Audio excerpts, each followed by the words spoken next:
കുമ്മായവും കരിങ്കല്ലും കൊണ്ട് നിർമ്മിച്ച ഒരു ഡാം. ഏത് നിമിഷവും നമ്മൾ ഈ പറഞ്ഞുകൊണ്ടിരിക്കുന്ന ഈ സമയവും റിസ്കിലല്ലേ പോയിക്കൊണ്ടിരിക്കുന്നത്. ശരിക്കും മുല്ലപ്പെരിയാർ സുർക്കി ഡാമല്ല, മുല്ലപ്പെരിയാർ കല്ല് കൊണ്ട് നിർമ്മിച്ച കരിങ്കൽ ഡാമാണ്. നമ്മൾ കേട്ടുകഴിയും കൊണ്ടാണ് നടക്കുന്നത്, അല്ലാതെ വസ്തുതാപരമായിട്ട് ഒന്നും പഠിച്ചിട്ടില്ല. അതിനെക്കുറിച്ച് ആർക്കും അതിന് താല്പര്യമില്ല. ആരെങ്കിലും ഇതിന്റെ പിന്നാലെ മെനക്കെടുന്നുണ്ടെങ്കിൽ അവരെ പരിഹസിക്കുക എന്നുള്ളതാണ് നമ്മുടെ ഏറ്റവും വലിയ കളി. മുല്ലപ്പെരിയാറിന്റെ ഒരു കാര്യവും ഞാൻ കേട്ടുകഴിയുടെ അടിസ്ഥാനത്തിൽ പറയുന്നില്ല. മുല്ലപ്പെരിയാറിന്റെ ഓരോ ഇഞ്ചിലൂടെ നടന്ന് പോയിട്ടുള്ള, അത് 1, 2, 4, 100-ലേറെ തവണ പോയിട്ടുള്ള ആളാണ്. ഒരിക്കലും സുപ്രീം കോടതിക്ക് ഏകപക്ഷീയമായിട്ട് ഈ പ്രശ്നത്തിൽ ഒരു വിധി പറയണമെന്ന് താല്പര്യം കാണിച്ചിട്ടില്ല.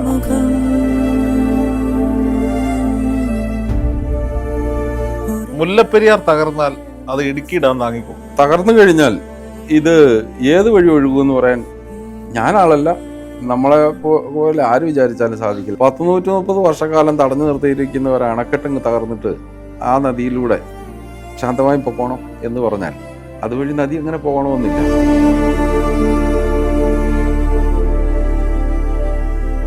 തമിഴ്നാടിനെ സംബന്ധിച്ചിടത്തോളം അവരുടെ ആത്യന്തികമായ ലക്ഷ്യം 152 അടി ലെവലിലേക്ക് വാട്ടർ ലെവൽ ഉയർത്താൻ മുല്ലപ്പെരിയാറിന് ഒരു പ്രശ്നവുമില്ല എന്ന് പറയുന്ന ഒരു നിലപാട്, ആ നിലപാട് എന്നും അതേ നിലപാടാണ്.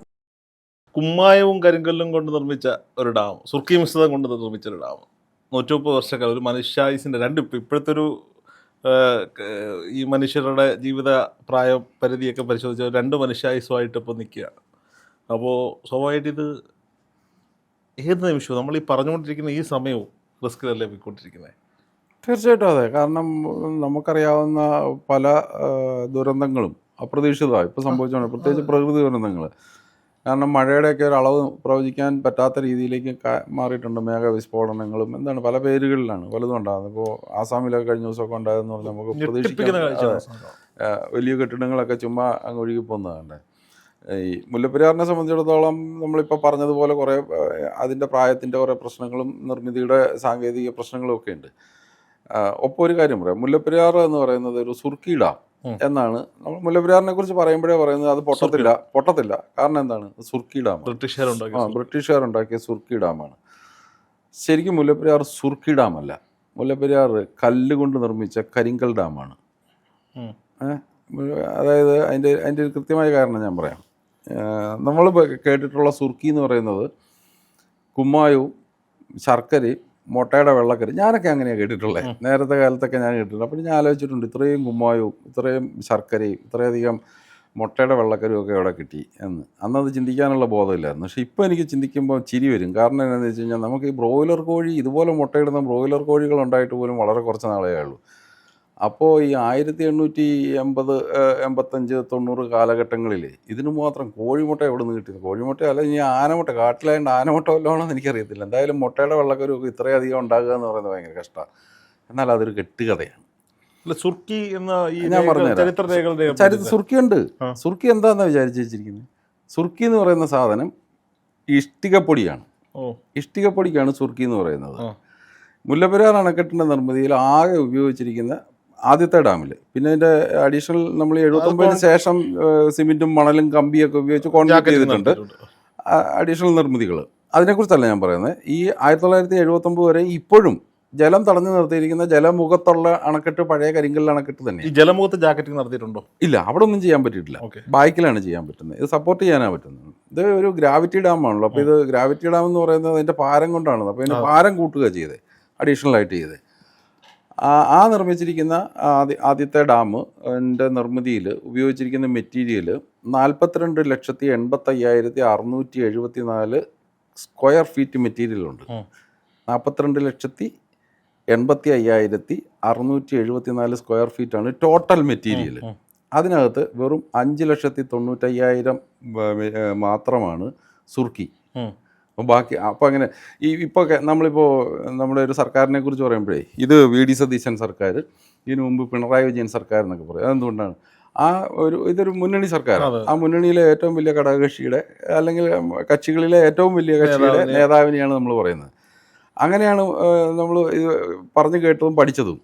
ഇപ്പോൾ മുല്ലപ്പെരിയാറിൻ്റെ കാര്യത്തിൽ ഇതൊരു സുർക്കി ഡാമെന്ന് പറയണമെങ്കിൽ കേരളം ഇപ്പോൾ CP ജോൺ സർക്കാരാണെന്ന് പറയേണ്ടി വരും.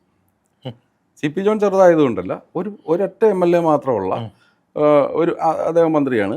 ആ മന്ത്രിസഭയാണ് കേരളത്തിലെന്ന് പറയേണ്ടി വരും. മുല്ലപ്പെരിയാർ സുർക്കി ഡാമാണെന്ന് പറയണമെങ്കിൽ അതിനെ ഈക്വലൈസ് ചെയ്യാൻ അതേ മാർഗമുള്ളൂ. അതായത് 42,80,85,000 ഖനയടി മെറ്റീരിയൽ ടോട്ടൽ ഉള്ളതിനകത്ത് 5,40,50,000 മാത്രമാണ് സുർക്കിയുള്ളത്. ബാക്കി 15 ലക്ഷം പാറയാണ്. 15 ലക്ഷത്തി സംതിങ് വരുന്നുണ്ട് പാറയാണ്. 13 ലക്ഷം മണലാണ്. 9 ലക്ഷം കുമ്മായമാണ്.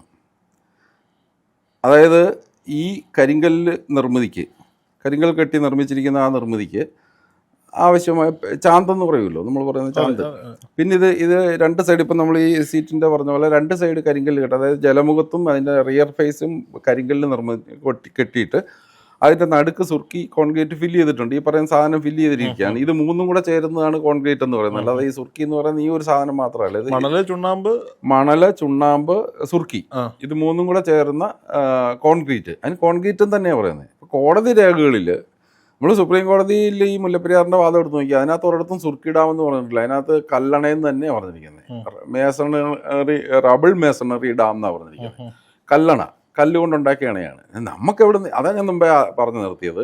നമ്മൾ കേട്ടുകഴിയും കൊണ്ടാണ് നടക്കുന്നത്. അല്ലാതെ വസ്തുതാപരമായിട്ട് ഇതൊന്നും പഠിച്ചിട്ടില്ല. അതിനെക്കുറിച്ച് ആർക്കും അതിന് താല്പര്യമില്ല. ആരെങ്കിലും ഇതിൻ്റെ പിന്നാലെ മെനക്കെടുന്നുണ്ടെങ്കിൽ അവരെ പരിഹസിക്കുക എന്നുള്ളതാണ് നമ്മുടെ ഏറ്റവും വലിയ ഇത് പറഞ്ഞു തീർക്കാം. അപ്പോൾ ഇത്രയും നിർമ്മിതികളുള്ളതിനകത്ത് കരിങ്കല്ല് കഴിഞ്ഞാൽ 15 ലക്ഷം കരിങ്കല്ലാണ്. ബാക്കിയുള്ളത് 3:2:1 ആണ്.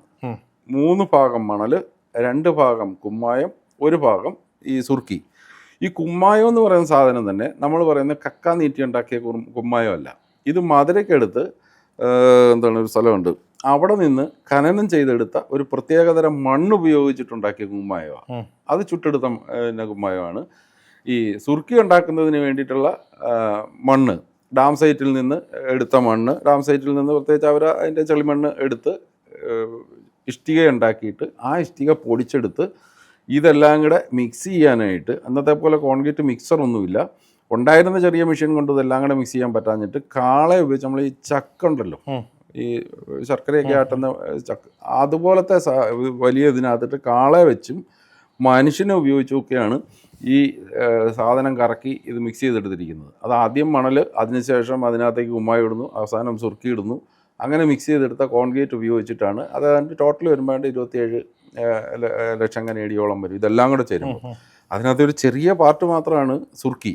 അതുകൊണ്ട് സുർക്കിയുടെ അഡ്രസ്സിലാണ് ഇപ്പം മുല്ലപ്പെരിയാർ അറിയപ്പെടുന്നത്. ആ സുർക്കി എന്ന് പറയുന്നത് ഇതുവരെ പഠിച്ച സുർക്കിയല്ല, ഇഷ്ടികപ്പൊടിയാണ്. അതിനകത്ത് മുട്ടയുടെ വെള്ളക്കരവും ഇല്ല, ശർക്കരയും ഇല്ല. അങ്ങനെ സാധനം അവിടെ മനുഷ്യൻ ഉപയോഗിച്ചിട്ട് പോലും ഇല്ല. അന്നത്തെ കാലത്ത് പട്ടിണിയും ദുരിതവും ദാരിദ്ര്യവുമാണ്. പട്ടിണി കാരണം ഒരുപാട് തൊഴിലാളികൾ മരണപ്പെട്ടിട്ടുണ്ട്. അവല് നനച്ച് തിന്നാൻ പോലും ശർക്കര ഉപയോഗിച്ചു. അതിന് പോലും ശർക്കര ഉണ്ടായിട്ടില്ല. ശർക്കര എന്ന് പറഞ്ഞ സാധനം അന്നത്തെ കാലത്ത് ഉണ്ടായിട്ടുണ്ടോ എന്ന് പോലും നമ്മൾ പരിശോധിച്ച് നോക്കണം. ശർക്കരയുടെ ചരിത്രം പഠിച്ചു നോക്കണം. എന്നാണ് കരിമ്പ് കൃഷി ഉണ്ടായതെന്ന്, എന്നാണ് ശർക്കര ഉണ്ടാക്കാൻ തുടങ്ങിയതെന്നൊക്കെ പഠിച്ച്, എനിക്കറിയില്ല. ഞാൻ അതിനെക്കുറിച്ച് തർക്കിക്കാനൊന്നും പോകല്ല. ഇനി അതിന് ചരിത്ര ഗവേഷകർ ഇതൊരു പക്ഷേ ഈ പറയുന്ന മിശ്രിതം ഈ കല്ലുകൾക്കിടയിലുള്ള വിടവുകൾ നികത്താനും ഇത് ഇരുത്താനും വേണ്ടി അല്ല, ഈ മിശ്രിതം സ്ട്രോങ് ആണെന്ന് അവർ അന്നത്തെ കാലത്ത് തെളിയിച്ചിട്ടുണ്ട്. അത് പരിശോധിച്ചൊക്കെ തന്നെയാണ്, സ്ട്രോങ് ആയ മിശ്രിതം തന്നെയാണ് അത് ഉപയോഗിച്ചിട്ടുണ്ട്. പക്ഷേ അന്ന് തന്നെ ഒരു കാര്യം കൂടെ പറഞ്ഞിട്ടുണ്ട്. ഇപ്പോൾ ഈ 2014 പിന്നെ സുപ്രീം കോടതി വിധിക്കകത്തൊരു കാര്യം തമിഴ്നാട് പറഞ്ഞൊരു കാര്യമുണ്ട്. 30.48 മെട്രിക് ടൺ വെച്ച് ഒരു വർഷം ഒലിച്ചു പോകുന്ന അവർ തന്നെ പറഞ്ഞിട്ടുണ്ട്. 30.48 മെട്രിക് ടൺ ഈ കോൺക്രീറ്റ് ഒരു വർഷം ഈ ജലവുമായിട്ടുള്ള സമ്പർക്കത്തിൽ നഷ്ടപ്പെട്ടു പോകുന്നു. ഇപ്പം 130 വർഷമായി. എത്ര മെട്രിക് ടൺ പോയി? പെർ ഇയർ ലോസ് ആകുന്ന സാധനത്തിന്റെ കണക്ക് അവർ പറഞ്ഞിരിക്കുന്നത്. അത് കോടതിയിൽ അവർ സമ്മതിച്ചിട്ടുള്ള കാര്യം. പുറത്തേക്ക് പോകത്തില്ല, പുറത്തേക്ക് പോകും. ഈ മണ്ണിനടിയിലേക്കോ എങ്ങനെയെങ്കിലും നഷ്ടപ്പെട്ടു പോകും. അതവിടെ ഒരു മെറ്റീരിയലായി രൂപപ്പെടത്തില്ല, അത് വിഘടിക്കുമല്ലേ. ഇതെല്ലാം കൂടെ ചേരുമ്പോഴല്ലേ ഇത് കോൺക്രീറ്റ് ഒരു സ്ട്രോങ് മെറ്റീരിയൽ ആവും. അത് വിഘടിച്ചു കഴിഞ്ഞാൽ പിന്നെ തീർന്നില്ലേ. അതുപോലെ തന്നെ ഈ ഡാമിലേക്ക് വന്നടിഞ്ഞിരിക്കുന്ന എക്കല്, മണ്ണ്, മണല്, ഈ മരങ്ങൾ, ഇതൊക്കെ വന്ന് എത്ര അടിപ്പൊക്കത്തിലേക്ക് ഇത് അടിഞ്ഞിട്ടുണ്ടാവും. പിന്നീട് ഡാമിൽ ഖനനവും നടന്നിട്ടില്ലല്ലോ. അല്ല, അതാണ് ഞാൻ പറഞ്ഞത്, 100 അടിയോളം. അപ്പം ഈ പലപ്പോഴും രണ്ട് സംഭവങ്ങൾ. ഒന്ന് 2007 എൻ്റെ ഓർമ്മ, മുല്ലപ്പെരിയാറ്റിൽ ഒരു ബോട്ടപകടം ഉണ്ടായി. അപ്പോൾ അത് ഈ അണക്കെട്ടിൻ്റെ കുറച്ച് ഒരു 2 കിലോമീറ്റർ സമീപത്തായിട്ട് വെച്ചാണ് ഈ ബോട്ട് അപകടത്തിൽപ്പെടുന്നത്. അന്ന് ചില ആളുകൾ മരണപ്പെട്ടവരുടെ ഡെഡ് ബോഡി അവരെ കണ്ടെത്തുന്നതിന് വേണ്ടിയിട്ട് അണ്ടർ വാട്ടർ ക്യാമറ ഉപയോഗിച്ച് ഈ നേവിയിൽ നിന്നുള്ള സംഘം ആ സംഭവത്തൊക്കെ നമ്മളവിടെ ലൈവ് റിപ്പോർട്ടറാണ്, ഈ സ്പോട്ടിലുള്ള ആളല്ല, കേട്ട് കേൾവിയുടെ അടിസ്ഥാനത്തിൽ പറയുന്നതല്ല.